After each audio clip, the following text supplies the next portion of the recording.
Hello, hello. Hello, hello, hello! Welcome to Stage Door with Michael. And Divina, I'm Michael. And I'm Divina, and we're going to be talking to amazing, interesting, and exciting people from all across the theatrical world. Yes, basically, we're heading to stage doors to meet your favourite theatre stars. Oh, and we're going to be finding out all the gossip and what makes them tick. Yes, and today we are so excited. We are heading to the Dominion Theatre at the Devil Wears Prada because we have singer, actor, performer, MBE, Olivier Award winner, Matt Henry. Woo! Wow, the crowd goes wild. How are you? Good, good, good. Thank you for having me. Thank you for having me. Of Wow, and course. what an absolute stream of accolades as well. I mean, this is the real deal, baby.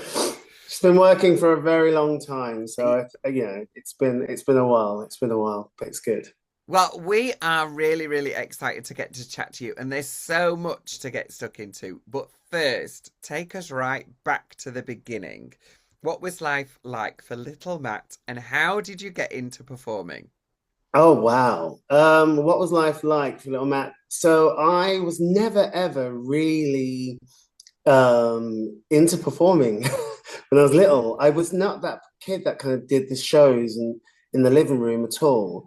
And it was only when I used to go to Sunday school with my grandmother, and they always used to get the kids to go up the front and sing, and I would never do it. And then one day she was like, she goes, Matt, go up there and sing, and I'll give you this. And it was like, how grannies used to have like little hard-boiled sweets in their bags. Little lemon And sherbet.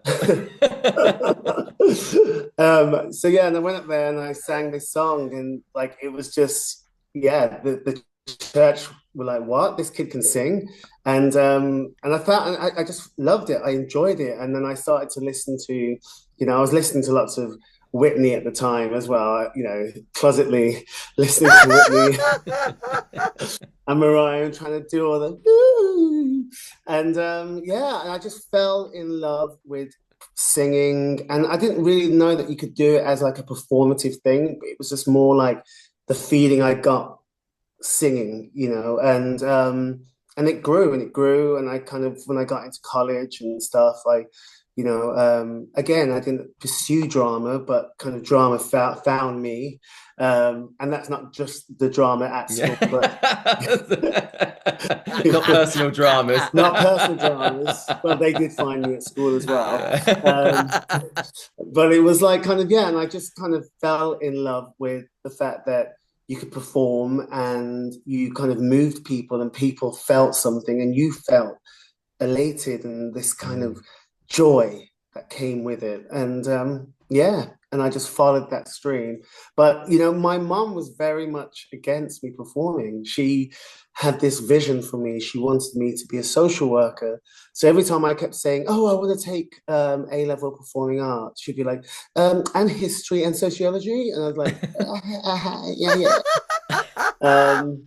And so I ended up actually going to university and studying sociology for 3 years, because Wow. she was like, no, no, no, performing is just you can't be a performer because it's not a proper job. She never saw it as a proper job. And I think back then as well, growing up in like, the 80s and stuff like that and the 90s, you kind of you don't have the accessibility, the accessibility for us that you have now, where like Mm. anybody can kind of, it's so easy to find a performing arts college or to find your way in, doing, you know, classes after school and so, and the internet's just full of accessibility for those who want to get into this industry. Whereas back then, I didn't, you had to write to what was it?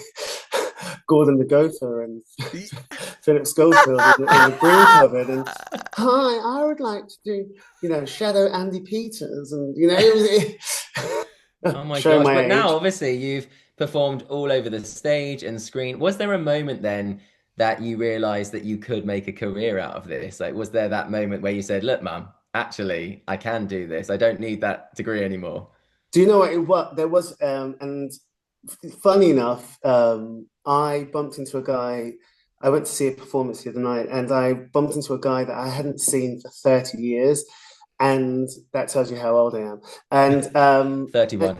31. There you go.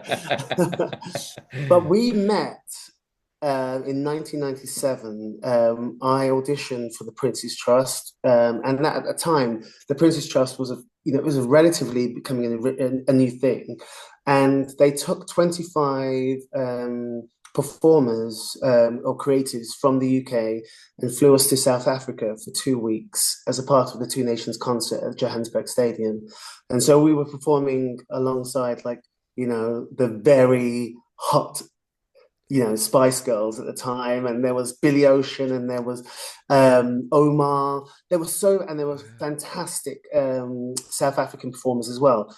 But like, it was so much happened in those 2 weeks to me as a performer, as wanting to kind of get into this industry, because you met people from different walks of life on this journey. And when I met this guy the other day, we were both like, oh my God, oh my God, oh my God, we haven't seen you since, like, yeah, we did South Africa together. And he became a music producer. And he says that moment in South Africa changed him and his trajectory into the music industry, because he would have just gone down the pop route. But because he had access to, like, African culture and the diversity of music, it changed his whole, like, landscape of the music he made and the music he creates and the bands he ended up making music for. And I think that also happened for me. I fell in love with musical theatre because I met loads of musical theatre South African performers out there, and and I feel like, yeah, so 97, the Prince's Trust, South Africa was the turning point for me, and it made me kind of go, that's what I want to do as a performer. So when you come back from South Africa and you're like, okay, Mum, this is what I'm going to do. Listen, what was her reaction to that? So you're going to continue with your degree?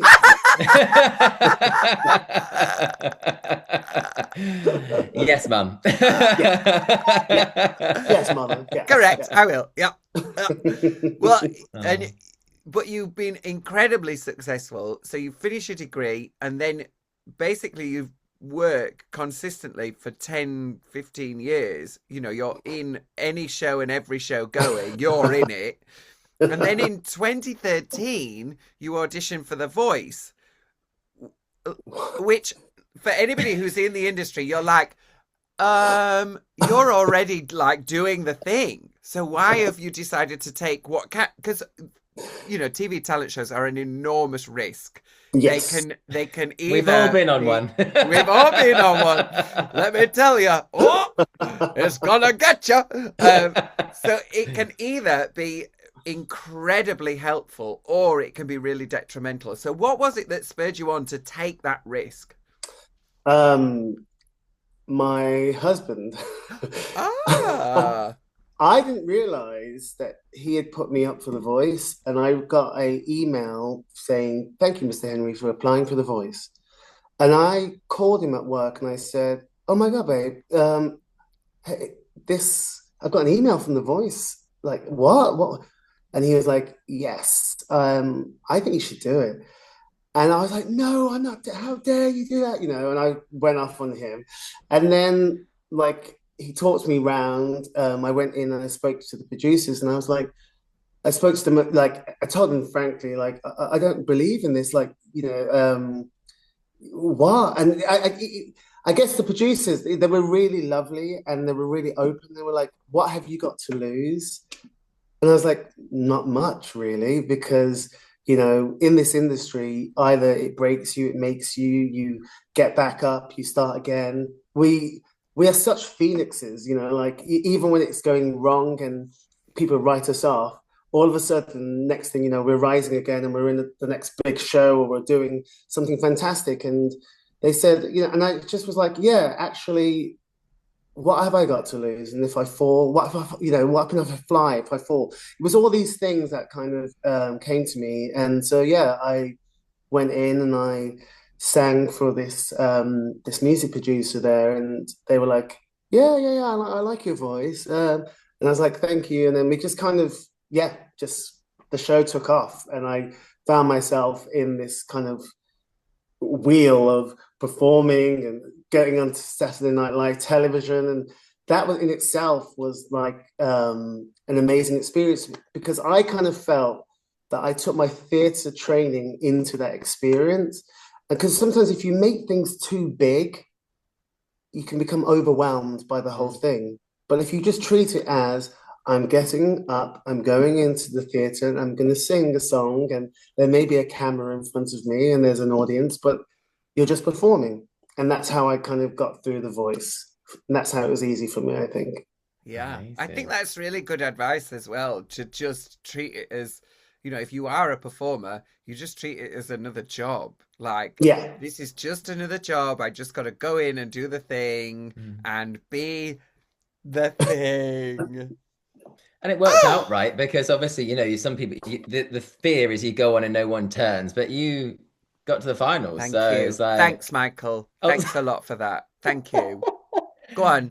Get get that sax of salt and I just pour it didn't. in there. Go on. Keep It's not about you, going. Davina. We're talking to Matt now. Let's move on. Let's play a little game, Matt. We've got a little game where we're going to give you 30 seconds to name as many musical theatre songs. So you can Oh. work through Kinky Boots, you can work through Devil Wears Prada, you can work through whatever you like, but you've only got 30 seconds, okay? So Davina's got her stopwatch, Oh my God. How many do I have to get? as many as you can. Just And as what's many the as you can. The top is 20.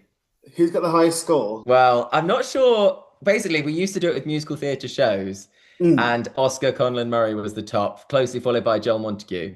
They got like 24 and 26 or something like that. So, but now we're doing songs, so it's a little bit of a different game. Oh wow. But you could be the Okay. top of the leaderboard. You could. Okay. Here we go.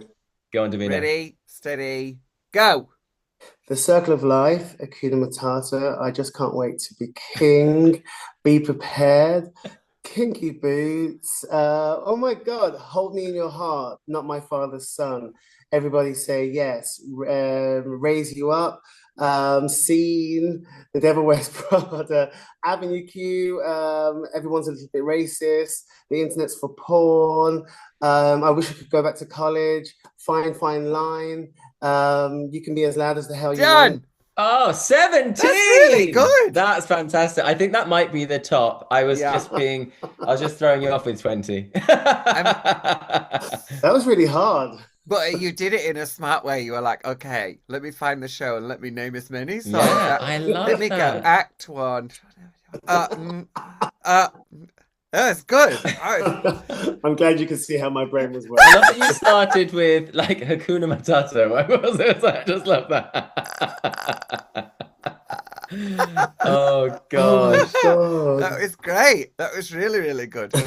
Oh, so now that you've probably won our musical theatre game, what is the latest project for you, and where can people Obviously, come and see you perform? because you're almost Um, finished in Prada, right? I need to come and see well, you I'm before it meant to be finishes. finishing in Prada. Yes, I'm almost finished in Prada. Is I'm meant this to Oh, an be finishing. I thought you were exclusive? going to say, but I'm staying. But maybe I'm not. No, Don't no, no. worry. I'm meant to be finishing in Prada in April, and so I have already started auditioning, and I have something in the Ooh. wings waiting. We're just trying to make it all work Yeah, and Yeah, yeah. see how that goes. yeah. The Oh, that's so logistics is exciting. always logisticy, isn't it? Wow, it Like, is. oh, It's crazy. But do you know what? It's also wonderful to be able to have that, because there have been years where there isn't anything that you finish something and then you're waiting Yeah. and you're like, mm, oh, why is nothing sticking? And sometimes it's lovely that you could finish something, you could walk straight into something the following week. Mm. But it's all to do with logistics, isn't it? And if things work and you can be released early, or this can happen or that can Yeah. happen. So Well, who tell us knows? about The Devil Wears Prada then, because obviously you've gotten to work with the wonderful Vanessa Williams. And obviously when we worked together at Lowesley, you were telling me how you feel like you're a team now. It's like one of you will leave or the other one doesn't, you'll either stay together or both go at the same time. Is that happening? Or is she I don't know. I don't know if Vanessa's staying or going, but I guess we just have a fantastic time yeah. anyway on the show. Devil Wears Prada was has been a huge. I think what's fantastic is when you open in a brand new show and a show you start from the workshop process, so you see the development of that show and what it is now and what it was before and how we got to that process. And for me, it's such a wonderful show, and it has such a great heart. The songs are great, but Elton John's songs are fantastic. I really love singing them, and I think it's just kind of wonderful to be able to work with Vanessa. We have such a good time. The laughs we have, and we're very naughty at times. A lot of it is to do with like, and we can play into it because our characters allow us to have side eye. I love that. But no, the And we audience think it's acting, but it's just you guys. we say so much with our side eye. That riff was a choice. But it's Someone's getting noted tomorrow. Yeah, I must come and see it before it closes. Well, before you leave, anyway. So you've been, like we said, you've worked all over the place with all kinds of different people. Has there been a moment that has been, like a pinnacle, or a moment that has been like, I don't want to work with these people, like a drama? As I said, I love drama, but I do try and stay away from it.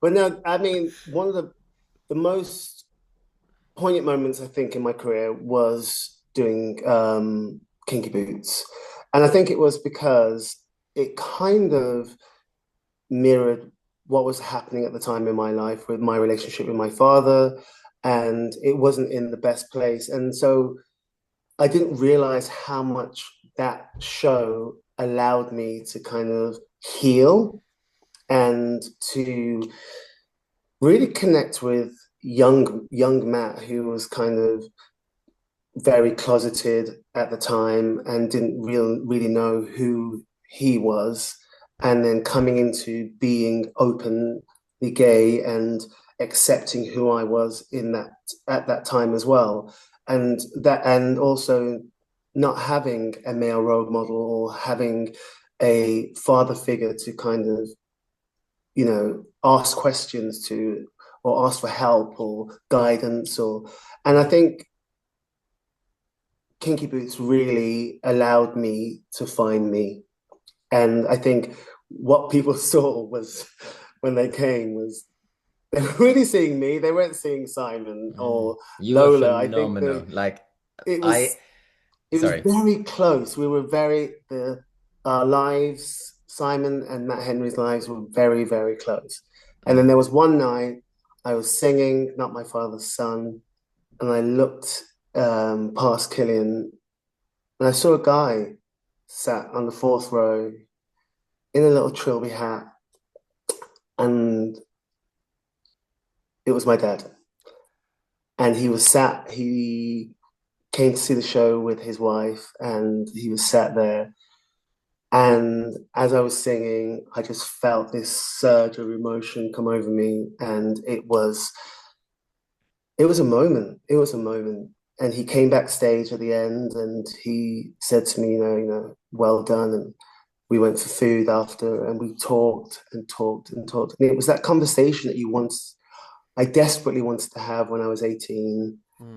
And we had it there that night, and we spoke and we spoke and we spoke, and we hugged and went our separate ways. And our relationship today is like flawless. It's so strong. It's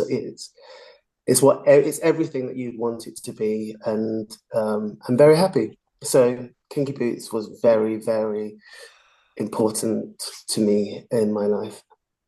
That's incredible. I love that. And thank you Oh for my sharing that gosh, with us. yeah, Oh my thank you. goodness. That's a wild, I mean, that's EastEnders right there. Yeah, but you were honestly, Isn't it? But real. your voice in as Wow. Lola in Kinky lives rent free in my mind, like on a daily basis. I just love it. Well, speaking, obviously, Kinky Boots is about drag queens. Davina's a drag queen, but Yeah. you did meet the queen when you got an MBE back in 2017. Like, tell us what was that like, and was that a shock or? It was a bigger shock. I mean, we just had, like you, I guess you've just had a kid. I think so. Um, Like me, I don't have an MBE, but no, no, I'll take one. Like me, as a, I don't know who you think I am, but yeah, I've just had a kid. That's right. no. So we just had our son, and he was probably what, 3 months old, or probably 2 months old. So you haven't slept, you're not sleeping. Everything is gone out the window. You're just in survival mode. Number one rule: keep baby alive. Yes. Um, and a letter comes to the door, and I think, oh my God, it's tax bill. It came in like in December or something, or in January anyway. And I'm through a hazy kind of non sleep deprived, eyes. I kind of read it, and I was like, "What? No." And I took it upstairs to my mom, who was with my son, and I said, "Can you just read this to me?" And it says, the Prime Minister has spoken to the royal family, and that you have been honoured with an MBE for your services to theatre. And we just both just sat there like, what? Is this for real? It was a moment, and it was, yeah, it was a very surreal moment. Very But it well was said. wonderful to be able to share that with my mom. Yeah. And then you're allowed to have kind of two people come with you on the day. So I took my mom and my brother, and as we were walking into Buckingham Palace, my mom grabbed my hand and she said to me, "Never did I ever think, as a young girl growing up in Jamaica, hearing about Buckingham Palace, that I would one day walk into this place with you." And that was, for me, it was like, it was, I just got goosebumps. yeah, Yeah. Oh, that's it was a moment. It was it's huge. It was a huge moment for her, and it was a huge moment for me. And at the time, I was given my MBE by Prince Charles, who is now king, and he asked me what did I do, and I said, I just recently finished in Kinky Boots, and he says, "Kinky Boots?" I says, "Yes, I was playing a drag queen wearing 6-inch stiletto heels." And he went, "Ooh, ooh, oh, good for you." Which was wonderful. It was wonderful. It was so good. But he found it funny. So I love that. Oh, So, have you got, from all of your time in the industry, have you got any like advice that you would give to somebody who is just starting out? yes, the advice I always give to anybody starting out, and to like students when I go in to talk to them, is just to say, be yourself. Be yourself, because you can't be anybody else. You can't, and there will always be somebody who can sing better, who's prettier, who's taller, who's thinner, who's shorter. You can only be you. And a lot of the times, we get jobs because we fit that role. We fit that part because we look the part. We're right for it. I'm a firm believer, like I've had auditions, I've had castings where the casting has come back and said, we went a different way. And it was nothing that Matt did. It was just down to the director's preference. And then I've seen the guy who's got it, and I was like, oh yeah, we look the same, but he's just taller. Yeah. And that's it. That's it. It's nothing to do with talent. I think it's also, yes, of course, you've got to work on yourself. Yes, of course, you've got to be disciplined. Yes, of course, you've got to bring something into the room, but you've got to be yourself. And I always believe you should always try and leave a lasting impression. So like there's 20 people going into a room to sing on my own. Like, I'm not saying riff in the song, but make a choice. Make a choice that we remember you. Don't try and be Kerry Ellis or Rachel Tucker or somebody else. Make a choice in that song, be it an emotional choice, direct yourself in a way that you can kind of go, I did the best job in that room, and I can walk away going, if they want me, they want me. If they don't, it's fine. But I know that I did the best that I can do. So be yourself and do the best that you can do. I love that. Thank you so much. This has been an incredible interview. We really, really appreciate your time. We're going to do one little game before we finish. So I'm going to sing a line, and then you've got to just sing the next line. And it's going to be so easy for you. No, it won't. You'll be absolutely fine. It won't. I promise you know the song. Are you ready? Okay. Leave expectation at the door. Just let your eyes explore. My cinematic fair from my boot to derriere. Oh, Yay! I mean, the key. Sorry, did I go high? Yes, you did. I thought I didn't want to start to leave expectation at the door. I need to get grounded. I was making it my own, Matt. That's what... No, that's fine. Maybe your own. You'll remember me now. So before we let you go, Matt, where can people find you online?